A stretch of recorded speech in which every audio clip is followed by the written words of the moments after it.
Question is, in the city, all the churches and cathedrals are up and down Silver Boulevard. Is there a vein of silver like the one you mentioned about marble?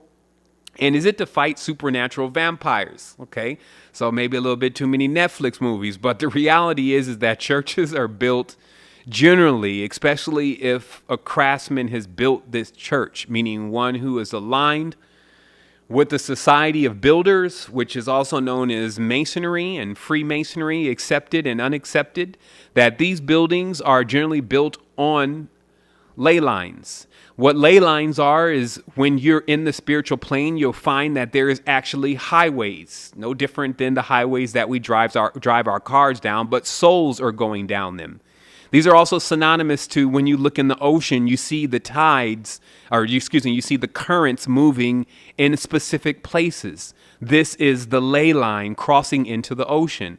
Also onto land. This is also corresponding to the star systems that are coursing across the top of the vault, but beaming down a path onto the planet is themselves being guides.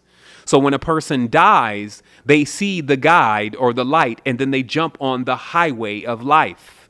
And the reincarnation point comes at the intersection where the horizontal and the vertical meet, and then the generation begins again.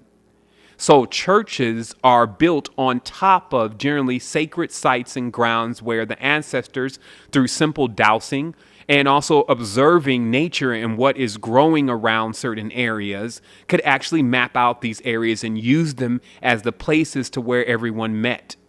And so now these churches are over the top of these places to subconsciously become a place where people feel like they gravitate to and want to meet. And even when they perish from the physical body, they often return into these spaces in order to find their way back into this plane again. So that's what that's about. Now, as far as fighting supernatural vampires and all that, that would be a personal endeavor.